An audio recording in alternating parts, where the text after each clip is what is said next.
सच में वशीकरण से किसी को हम अपने वश में कर सकते हैं, काबू कर सकते हैं? वशीकरण जो है ये ज्योतिषी विज्ञान का हिस्सा है या फिर तंत्रविद से जुड़ी हुई? जिसकी मर्जी ना हो उसको जबरदस्ती अपने साथ रखकर जोड़ना भी तो सही है। क्योंकि अगर किसी ने आपके साथ मतलब वक्त बिताया है, कोई मतलब टाइम निकाला है, उसने आपके साथ काफ़ी समय से वो रह रहा है और वो बीच में ही आपको छोड़ देता है, तो उसके ऊपर वशीकरण कराना कोई गलत बात नहीं। कहीं भी रहो, देश में विदेश में, कहीं भी कौन से भी कोने में रहो, सिर्फ हमें फ़ोटो चाहिए और नाम चाहिए, उससे वशीकरण हो जाएगा। और अगर आपने जैसे बार बार पंडित से, तांत्रिकों से, मौलवियों से धोखे खाए हैं, तो उनका तो काम में क्या है कि करके ही मतलब छोड़ता हूँ। काला जादू हम सुनते हैं कि ठीक है उसके ऊपर कुछ काला जादू करा दिया गया है, इसलिए उसकी लाइफ जो है पूरी तरीके से खत्म हो गई, डिस्ट्रॉय हो गई है। तो सबसे पहले काला जादू क्या होता है? काला जादू किसी भी इंसान पे कोई कराता है तो देखो वो सुखी तो नहीं रहता है। मैं सभी दर्शकों से ये कहता हूँ कि किसी का बुरा मत करें। जो भी आप चाहते हैं सभी का अच्छे से मतलब कुछ भी आपको काम करवाना है तो आप अच्छे से करवाए, भले से करवाए, किसी का बुरा ना तो करे आप और ना करने दे किसी को। नमस्कार, मैं हूं आरती और आप देख रहे हैं एसएमजेड न्यूज। खास प्रोग्राम जिसमें हम बात करेंगे कुछ ऐसी ताकतों के बारे में। कहते हैं कि जो कुछ भी हम अपनी आंखों से देखते हैं जरूरी नहीं कि वो ही सच हो। कुछ ऐसी ताकतें होती हैं, कुछ ऐसी शक्तियां होती हैं जो दिखाई तो नहीं देती लेकिन सीधा असर डालती हैं हमारे मन पर, हमारी जिंदगी में। और सबसे बड़ी बात है कि फिर उन शक्तियों से हमें बचना कैसे बचाव किया जाए, इन सब चीज़ों के ऊपर बात करेंगे। हमारे साथ मौजूद हैं बाबा एस्ट्रोलॉजर जी, जो विशेष ज्योतिषी और तंत्रविद से जुड़े हुए हैं, तो उनसे हम बातचीत करेंगे। सबसे पहले बाबा एस्ट्रोलॉजर का आपका स्टूडियो में बहुत बहुत स्वागत है। जय शिव शंकर, जय महाकाल। बाबा जी, आज के जो खास बातचीत है जो दर्शकों को बताने वाले हैं, जिन चीज़ों से लोग ज़्यादा परेशान हो जाते हैं, लोगों की ज़िंदगियां बदल जाती हैं, उनका मोटिव कुछ और होता है और वो कहीं ना कहीं तबाही के रास्ते पे चले जाते हैं। तो सबसे पहले मुझे आप बताइए कि वशीकरण जो चीज़ है ये क्या विज्ञान से जुड़ी हुई है या फिर तंत्र विद्या से जुड़ी है? वशीकरण होता क्या है? ये तांत्रिक साधना से जुड़ी हुई चीज़ है। और वशीकरण जो होता है, जैसे किसी को हम चाहते हैं उसको वश में करने के लिए होता है, तो तंत्र क्रिया की चीज़ है ये। कोई वैसे मतलब जो आप पूछ रहे हैं विज्ञान से जुड़ी हुई चीज़ नहीं है जी। ये तंत्र से जुड़ी हुई चीज़ें हैं, तो क्या वशीकरण जो है वो किसी को भी वश में किया जा सकता है और क्या वशीकरण सच में काम करता है? देखो, किसी को भी वश में नहीं किया जा सकता। ऐसे तो कोई भी इंसान सोचेगा भी ये पैसे वाला है मैं इसको वशीकरण कर लूं, या ये बहुत सुंदर है मैं इसको वशीकरण कर लूं, या ये कोई जैसे मेरे काम करवा देगा इसका वशीकरण कर लूं, तो ऐसा नहीं होता है। उसमें वशीकरण में होता है कि कोई अपने रिलेटिव में रहा है, कोई अपने मतलब क्या है कि जैसे साथ में रहा है, टच में रहा है, उसके ऊपर ही आप वशीकरण करा सकते हो। अन्यथा कि आप सोचो कि मैं किसी पे भी वशीकरण करा लूं, तो वो ऐसा नहीं होता है। जो आपके टच में रहा हो, आपके संपर्क में रहा हो, रहता हो, तो आपसे अलग हो गया, उस पे ही वशीकरण करा सकते हो आप। तो मतलब कि कोई भी व्यक्ति घर में रह रहा है, वो महीने दिन से या हफ्ते से भी रहा हो, तो मतलब परिवार में रहना जरूरी है उसका? परिवार में नहीं, आपके टच में रहना जरूरी है। मतलब टच में रहा हो वो, चाहे पहले रहा हो, चाहे अब रह रहा हो, चाहे रह के जा चुका हो, वो ये जरूरी है। ओके। इसमें कोई टाइम का तो नहीं है कि अगर वो महीने से रहा हो या नहीं रहा हो? नहीं, टाइम का नहीं है, बस आपसे संपर्क होना उसका जरूरी है ये जी। तो अभी मुझे ये बताइए कि वशीकरण होते कितने प्रकार के? वशीकरण देखो क्या है कि एक तो नॉर्मल वशीकरण होता है जो कुछ दिनों के लिए होता है, और एक महावशीकरण होता है जो लाइफ टाइम के लिए होता है।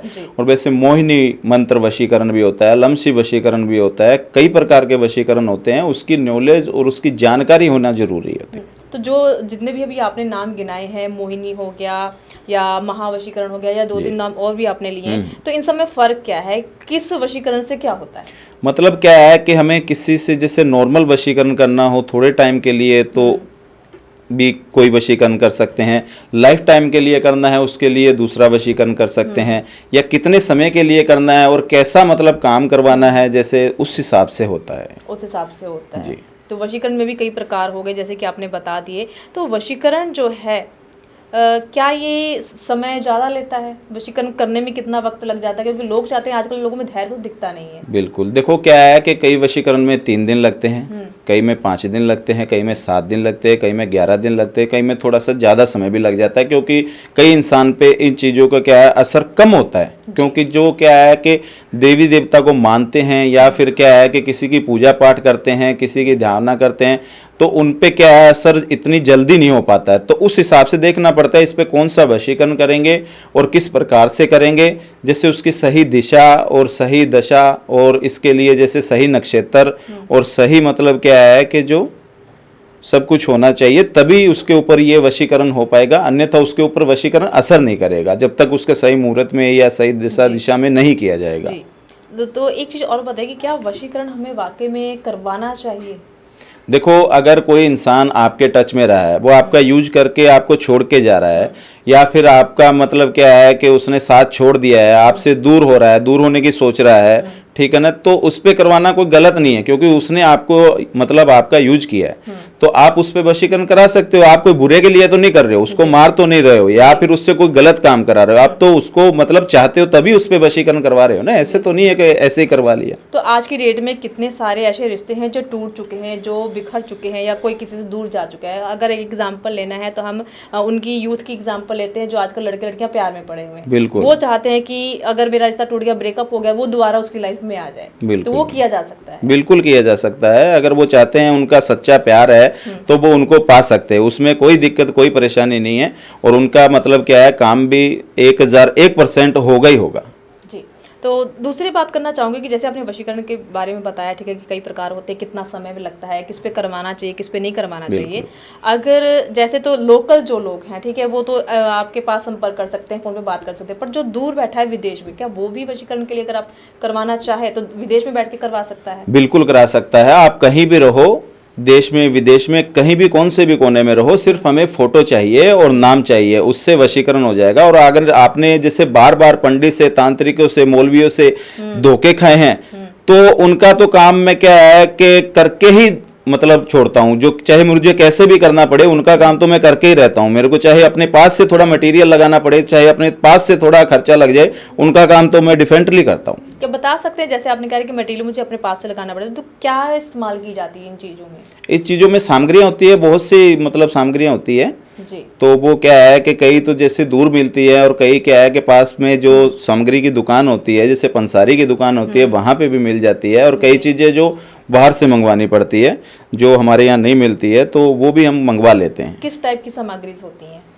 देखो, इसमें कई प्रकार की सामग्री, वैसे तो जो नॉर्मल हम पूजा पाठ करते हैं उसमें तो जैसे हवन सामग्री होती है, घी होता है, और जिसमें कपूर होता है, और तिल होते हैं, कई भी बहुत सी सामग्री होती है, फूल होते हैं, दही, दूध, मतलब कच्चा दूध होता है। और वैदिक बनाने के लिए जैसे आटा, हल्दी का यूज भी किया जाता है, मिट्टी का भी यूज भी किया जाता है। जैसे आम की लकड़ियाँ ले लो हवन कराने के लिए, बेरी की लकड़ियाँ ले लो, कोई भी वो, तो ये सब्जी चावल होते हैं, और बहुत सी लौंग, इलायची, पान के पत्ते, रोली, मोली, ये बहुत सी चीज़ें लगती हैं। और भी बहुत सी चीज़ें होती है। जो ये वशीकरण का काम होता है उसमें थोड़ा कॉस्टली सामान लगता है, वो थोड़ा तंत्र क्रिया का सामान होता है, वो अलग से मंगवाना पड़ता है। इसी के साथ ही बात करना चाहूँगी एक काला जादू, जो आपने भी सुना ही होगा, या आप लोगों का तो चलो ठीक है, काला जादू अच्छे से जानते होंगे। अक्सर हम देखते हैं कि चौराहों पे कई बार लोगों ने कुछ किया कराया होता है, तो क्या वो सब काला जादू का इस्तेमाल किया गया होता है? बिल्कुल, देखो क्या है कि कई लोग चौराहे में जैसे किसी की शादी नहीं हो रही है, वो झाड़ू रख देता है या सतनाजा रख देता है, कुछ भी रख देता है, तो जो उसके ऊपर से गुजरता है या किसी की ठोकर लग जाती है, उसको तो देखो नुकसान होता ही होता है, चाहे थोड़ा बहुत हो चाहे ज्यादा हो, उसको नुकसान होगा ही होगा। पर जो करवाता है ना, ये चीजें करता है, वो भी ज्यादा दिन तक नहीं चलता है। जिस इंसान ने काला जादू किया है किसी पे, या वो जादू टोने कर रहा है, तो वो ज्यादा दिन तक नहीं चलता है, और उसके घर में कोई न कोई दिक्कत परेशानी जरूर रहती है। वो इसीलिए वो टोने वगैरह, जादू टोने करता है, और वो परेशानी और बढ़ती रहती है। पर वो देखता है, वो ऐसा सोचता है कि मैं ये जादू टोने करके और मैं अपने घर का सब कुछ सुधार लूं, और लोगों के चाहे बिगड़ जाए, पर उसका कभी सुधरता नहीं है। तो आपके पास ऐसी क्या चीज़ है कि जो लोग ऐसे जादू टोना करते हैं उन्हें करने की ज़रूरत ना पड़े, पर उनकी मुश्किलों का जो है वो हल हो जाए? देखो, कई लोग होते हैं जो जिन्हें थोड़ा मिल रहा है, वो चाहता है मेरे को और ज़्यादा मिले, थोड़ा और ज़्यादा मिल गया। सोच ऐसी होती है कि आपको अगर आपके पास गाड़ी है तो आप सोचोगे मेरे पास थोड़ी बड़ी गाड़ी हो, फिर आप सोचो मेरे पास और बंगला भी हो, मेरे पास प्लेन भी हो। ऐसे इंसान की इच्छा होती है, वो बढ़ती रहती है, कम नहीं होती है।